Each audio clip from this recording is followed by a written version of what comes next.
देखिए यह जो है लेक्चर नंबर 3 है, बायोलॉजी चल रहा है लुसेंट सीरीज में। अगर आप लोग 1 से लेकर 3 तक लेक्चर नहीं देखे हैं तो जाके ज़रूर देखिएगा।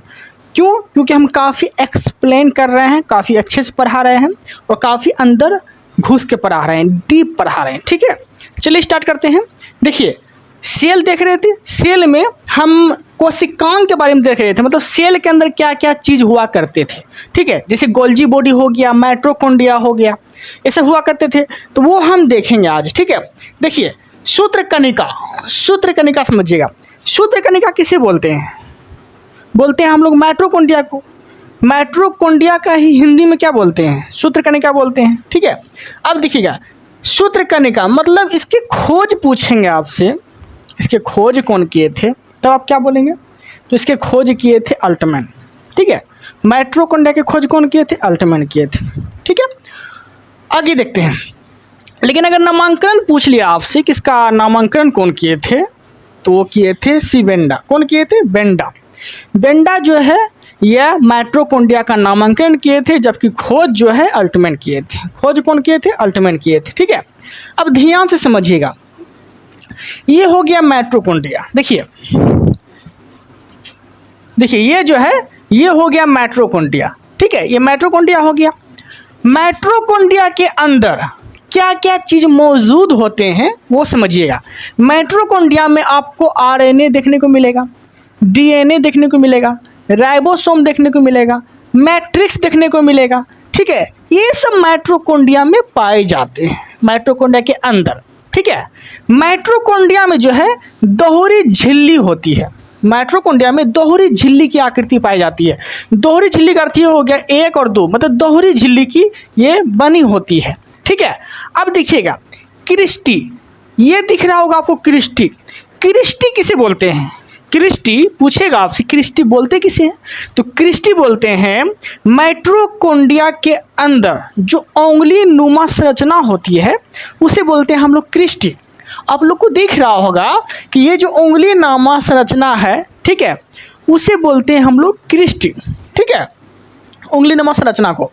अब ध्यान से समझिएगा, माइटोकॉन्ड्रिया के अंदर 38 एटीपी का निर्माण होता है। 38 एटीपी का निर्माण होता है, लेकिन ये 38 एटीपी का निर्माण ऐसे ही नहीं हुआ। ठीक है, 38 एटीपी के निर्माण करने के लिए इसे ऑक्सीजन चाहिए, कार्बन डाइऑक्साइड चाहिए, नाइट्रोजन चाहिए। ये सब अगर आप इसे ला के देंगे तो ये जो है 38 एटीपी का निर्माण कर देगा, और वही 38 एटीपी जो है बाद में एक ग्लूकोज बनाता है, और वही ग्लूकोज जो है हम लोग को ऊर्जा देता है। इसीलिए कहा जाता है सेल मतलब कोशिका का पावर हाउस किसे बोलते हैं? तो माइटोकॉन्ड्रिया को बोलते हैं। इसी का काम है ऊर्जा देना। ठीक है, अब ध्यान से समझिएगा। अब थोड़ा सा अंदर जाते हैं।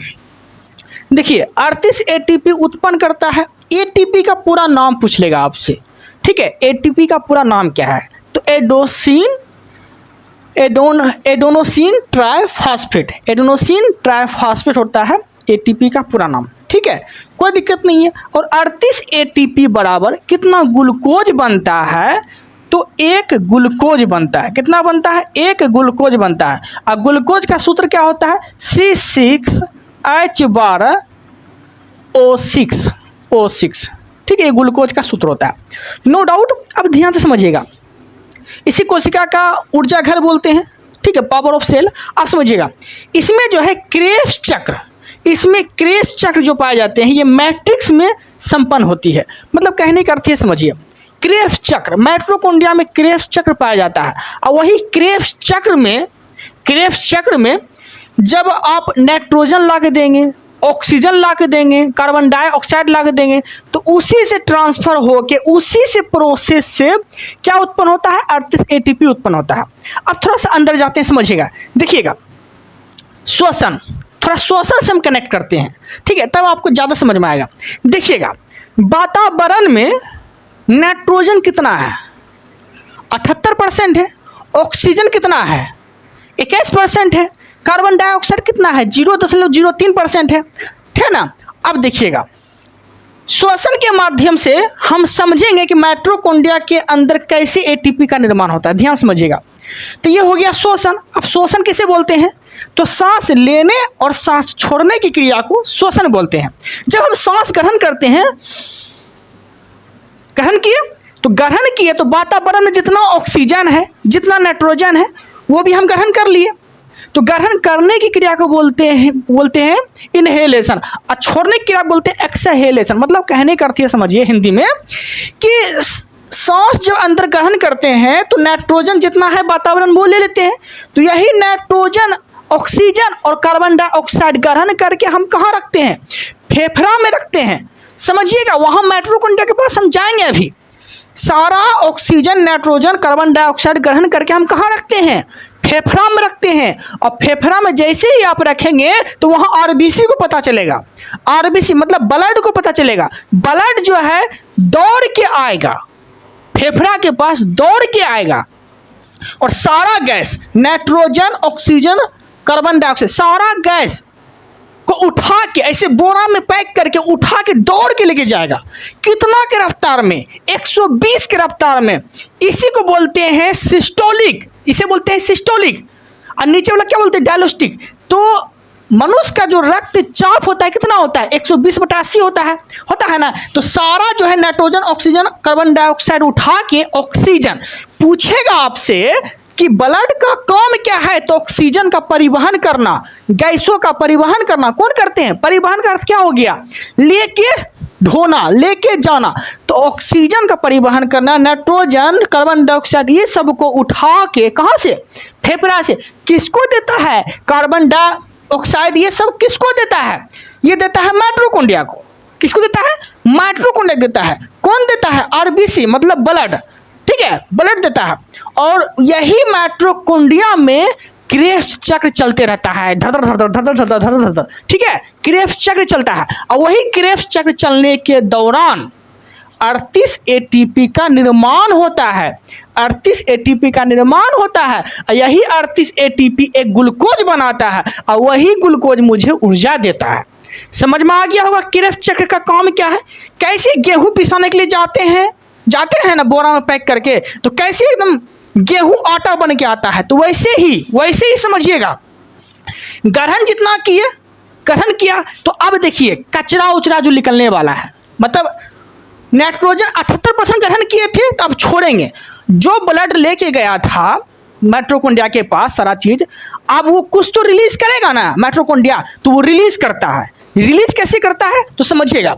क्रेब्स चक्र के दौरान 38 एटीपी का निर्माण हुआ, यही एक ग्लूकोज बना ना। अब इसका काम खत्म हो गया, ये ग्रहण जो किए खत्म हो गया, और थोड़ा बहुत मटेरियल बचा। मटेरियल में क्या बचा?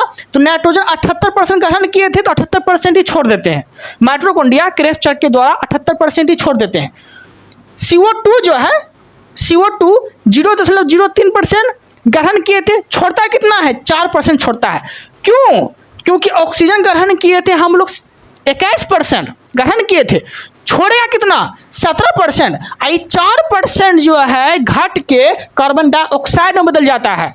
और ये बदलता कौन है? क्रेब्स चक्र बदलता है, माइटोकॉन्ड्रिया बदलता है, ठीक है। और ये सब जब बदल जाएगा तो आपको क्या बोले थे कि ब्लड का काम है ऑक्सीजन का परिवहन करना, बोले थे ना। अब फिर से जो है ब्लड क्या करेगा? उस सारा गैस को उठा के फिर से फेफड़ा में लेके आएगा, दौड़ के लेके गया था 120 की रफ्तार में, दौड़ के आएगा 80 की रफ्तार में, ठीक। 120 को बोलते थे हम लोग सिस्टोलिक, और 80 को बोलते थे हम लोग डायस्टोलिक, ठीक है, बोलते थे ना। रक्तचाप मनुष्य का कितना? 120/80, ठीक है। तो अब जो रिलीज करेगा नाइट्रोजन माइटोकॉन्ड्रिया के द्वारा, क्रेब्स चक्र के द्वारा 78% नाइट्रोजन लिए थे, 78% छोड़ देगा। ऑक्सीजन 17% लिए थे, मतलब 21% लिए थे, 17% छोड़ेगा। कार्बन डाइऑक्साइड 0.03% लिए थे, लेकिन छोड़ेगा कितना? 4%। क्यों? क्योंकि ऑक्सीजन जो है 4% बढ़ गया किसमें? कार्बन डाइऑक्साइड में। और उसके बाद माइटोकॉन्ड्रिया बोलेगा, क्रेब्स चक्र बोलेगा कि ब्लड सुनो, अब जो है फेफड़ा पास पहुंचाया, मेरा काम हो गया। तो ये फेफड़ा पास जो लेके आएगा 80 की रफ्तार में, लेके जो गया था 120 की रफ्तार में, तो क्रेब्स चक्र समझा दिए हम, श्वसन भी थोड़ा बहुत समझा दिए। समझ में आ गया होगा अच्छे से आप लोग को। अब देखिएगा ध्यान से, अब यहां समझिएगा, माइटोकॉन्ड्रिया में जो है खुद का डीएनए और आरएनए, खुद का डीएनए और आरएनए एवं राइबोसोम होता है। किसमें? माइटोकॉन्ड्रिया में। ठीक है, इसीलिए इसे अर्ध स्वायत्त कोशिकांग कहा जाता है। कोशिकांग मतलब कोशिका का अंग कहा जाता है। किसको? माइटोकॉन्ड्रिया को।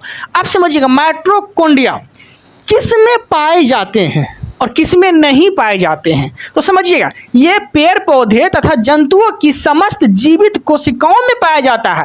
कौन? माइटोकॉन्ड्रिया। ये पेड़ पौधे में पाए जाते हैं और जंतुओं में भी पाए जाते हैं। जंतु मतलब हम लोग में भी पाए जाते हैं। ठीक है, किसमें नहीं पाए जाते हैं माइटोकॉन्ड्रिया? तो समझिए, ये जीवाणु में नहीं पाए जाएंगे, नीली हरी शैवाल में नहीं पाए जाते हैं, मोनेरा जगत के जो भी आते हैं मोनेरा में नहीं पाए जाते हैं। कौन? तो माइटोकॉन्ड्रिया। तो पूछेगा किसमें पाए जाते हैं, किसमें नहीं पाए जाते हैं। तो पाए जाते हैं पौधे में, जंतुओं में। ठीक है, और नहीं पाए जाते हैं जीवाणु में, नीली हरी शैवाल में तथा मोनेरा जगत के जो भी चीज आते हैं मोनेरा में नहीं पाए जाते हैं। समझ में आ गया होगा। अब देखते हैं आगे नोट में क्या लिखे हैं, समझिएगा। जब ग्लूकोज का सूत्र क्या बोले थे? C6H12O6 बोले थे। ठीक है, जब ग्लूकोज दो भागों में टूटता है तो उसे पायरूवेट कहा जाता है। जब ग्लूकोज दो भागों में टूट जाएगा तो उसे बोलते हैं हम लोग पायरूवेट। जब ग्लूकोज दो भागों में टूटता है तो उसे क्या बोलते हैं? पायरूवेट बोलते हैं। ठीक है, कोई दिक्कत नहीं है। अब समझिएगा, पायरूवेट में 3 कार्बन वाला अणु मौजूद होता है। पूछेगा आपसे पायरूवेट में कितना कार्बन वाला अणु मौजूद होता है? तो 3 कार्बन वाला अणु मौजूद होता है। और ग्लूकोज में कितना कार्बन वाला अणु मौजूद होता है? तो 6 कार्बन वाला अणु मौजूद होता है। ठीक है, कोई दिक्कत नहीं है। अब समझिएगा, यहां दिया है श्वसन। समझिएगा, अगर ऑक्सीजन के साथ अगर आप सांस लेते हैं तो उसे बोलते हैं वायवीय श्वसन। क्या बोलते हैं? वायवीय श्वसन। अगर ऑक्सीजन है तब आप सांस ले रहे हैं, मतलब ऑक्सीजन की उपस्थिति में अगर श्वसन हो रहा है तो उसे बोलते हैं वायवीय श्वसन। और श्वसन वो वायवीय श्वसन किसे बोलेंगे? जब ऑक्सीजन की अनुपस्थिति में जब शोषण होता है तो उसे बोलते हैं अवायवीय श्वसन। तो वायवीय श्वसन ऑक्सीजन की उपस्थिति में होता है और वायवीय श्वसन ऑक्सीजन की अनुपस्थिति में होता है। कोई दिक्कत नहीं है। आगे इसमें जो है ग्लूकोज पायरूवेट में बदल जाता है। किसमें? वायवीय श्वसन में जो है ग्लूकोज पायरूवेट में बदल जाता है। आपसे पूछेगा कि ग्लूकोज जो है पायरूवेट में बदलते हैं ऑक्सीजन की अनुपस्थिति में या उपस्थिति में, तो क्या बोलेंगे? अनुपस्थिति में। ऑक्सीजन नहीं रहेंगे तब। तो ग्लूकोज पायरूवेट में बदल जाते हैं। किसमें? अवायवीय श्वसन में। समझ में आ गया होगा। आगे देखते हैं, ग्लूकोज जो है पायरूवेट ऑक्सीजन की अनुपस्थिति में कोशिका द्रव में टूटता है। ठीक है, अब समझिएगा, ये ग्लूकोज जो है पायरूवेट ऑक्सीजन की अनुपस्थिति में जब टूटता है तो कहाँ टूटता है? तो कोशिका के द्रव में टूट जाता है। कोशिका के द्रव में आपको बताए थे ना कि ये मान लीजिए कोशिका है, कोशिका में न्यूक्लियस पाया जाता था, राइबोसोम पाया जाता था। तो ये सब बिंदा जो बीच में रहता था तो क्या बोलते थे उसे? हम कोशिका द्रव बोलते थे। ठीक है, और यहाँ रहता था केंद्रक के पास तो इसे क्या बोलते थे? केंद्रीय के द्रव बोलते थे। तो कोशिका द्रव में ये सब क्या टूटता है? क्या टूटेगा? तो ये टूटता है ग्लूकोज पायरूवेट जब ऑक्सीजन की अनुपस्थिति में कोशिका द्रव में टूटता है। मतलब कि ग्लूकोज जो पायरूवेट में टूटता था ऑक्सीजन की अनुपस्थिति में, ये टूटता कहाँ पे है? तो टूटता है कोशिका द्रव में। ठीक है, आगे अब देखिए, पायरूवेट जो है 3 कार्बन वाला अणु बनाता है। पूछेगा आपसे कि पायरूवेट कितने कार्बन वाला अणु बनाता है? कितने कार्बन वाला? तो 3 कार्बन वाला अणु बनाता है। और यहाँ बहुत कम ऊर्जा मुक्त होती है। क्यों? क्योंकि ऑक्सीजन की अनुपस्थिति में हुआ था। तो पायरूवेट जो है 3 कार्बन वाला अणु बनाता है और यहाँ बहुत ही कम ऊर्जा मुक्त होती है। ठीक है, अब देखते हैं यह क्रिया जो है किण्वन प्रक्रिया के तहत, पायरूवेट वाला जो क्रिया है यह क्रिया किण्वन प्रक्रिया के तहत ईस्ट में होता है। पूछेगा पायरूवेट की क्रिया जो होती है कहाँ होती है? तो ईस्ट में होता है। ठीक है, अब समझिएगा, जब यही क्रिया कोशिका द्रव में होता है तो ग्लाइकोलाइसिस कहलाता है। ठीक है, जब पायरूवेट की क्रिया कोशिका द्रव में होगी तो ग्लाइकोलाइसिस कहलाएगी। ठीक है, और यह पायरूवेट की क्रिया अगर ईस्ट में होगी तो किण्वन की प्रक्रिया कहलाएगी। ठीक है, कोई दिक्कत नहीं है। अब समझिएगा आगे, लाइसोसोम। आगे है लाइसोसोम। लाइसोसोम को कहा जाता है आइटम बॉम्ब। किसका आइटम बॉम्ब? कोशिका का आइटम बॉम्ब। आत्महत्या की थैली, एकदम सीना फाड़ देता है। ठीक है, लेकिन अगर ये सीना फाड़ दिया, लाइसोसोम अगर सीना फाड़ दिया तो समझ लीजिए सबको तहस नहस कर देगा। क्योंकि इसके पीछे, इसके अंदर हाइड्रोलाइटिक एंजाइम होता है, जल अपघटक एंजाइम होता है, ठीक है, किसके अंदर, लाइसोसोम के अंदर। इसीलिए बोलते हैं इसे कोशिका का आइटम बॉम्ब, आत्महत्या की थैली, ठीक है। इसे ध्यान समझिएगा। लाइसोसोम की खोज जो है डी डुबे किए थे, कब किए थे, तो लगभग 1959 में किए थे, देख लीजिएगा, ठीक है। यह दोहरी झिल्ली का बना होता है, लाइसोसोम जो है दोहरी झिल्ली का बना होता है, ठीक है। यह केवल जंतु कोशिका में ही पाई जाती है, मतलब लाइसोसोम किस में पाया जाता है, केवल और केवल जंतु कोशिका में पाया जाता है, ठीक है। आगे, इसमें जल अपघटक एंजाइम होता है, जो बोले हाइड्रोलाइटिक एंजाइम, इसमें जल अपघटक एंजाइम होता है, और यही एंजाइम तेजाब का काम करता है, तेजाब का, ठीक है। तेजाब का काम कौन करता है, हाइड्रोलाइटिक एंजाइम, जो कि लाइसोसोम में होता है। इसीलिए लाइसोसोम एक नंबर का हरामी होता है। हरामी इसलिए होता है क्योंकि अगर इससे कोई घुसिया गया, इससे अगर मार हो गया तो अपना सीना चीर देता है, ले चीर लियो सीना। और जब ये सीना चीरेगा ना तो सारा हाइड्रोलाइटिक एंजाइम जो है सीना छाती फाड़ के बाहर आ जाएगा, और छाती फाड़ के जब बाहर आएगा तो इसके अंदर होता है हाइड्रोलाइटिक एंजाइम, और यही बम का काम करता है, धरीम धरीम धरम, इस तरह से एकदम काम करता है। इसीलिए बोला जाता है लाइसोसोम को आत्महत्या की थैली, ठीक है, क्योंकि इसमें आइटम बॉम्ब होता है। क्या होता है, इसे कोशिका का आइटम बॉम्ब कहा जाता है, अन्यथा सेल का आत्महत्या की थैली भी बोला जाता है, ठीक है, किसे, लाइसोसोम को। कोई दिक्कत नहीं है, समझ में आ गया होगा आप लोग को। कोई डाउट होता है, कोई प्रॉब्लम होता है तो आप मुझे कमेंट कर सकते हैं। एक हक करके लेके चल रहे हैं, कोशिकाओं के अंदर, कोशिका के अंदर कौन कौन अंग पाए जाते हैं, तो हम क्या क्या देखें, लाइसोसोम देख लिए, ठीक है, लाइसोसोम देख लिए, और ही बहुत माइटोकॉन्ड्रिया देख लिए, ठीक है, और भी आगे देखेंगे गोल्जी बॉडी का क्या काम है, ठीक है, केंद्रक का क्या काम है, सारा चीज़ हम देखेंगे, ठीक है। इस वीडियो में इतना ही रखते हैं, मिलते हैं हम लोग अगले टॉपिक के साथ, अगले कंटेंट के साथ। आप लोग अपना प्यार बनाए रखिएगा, ठीक है। जितने भी लोग नए हैं चैनल को सब्सक्राइब जरूर करिएगा। Thank you, thanks for watching.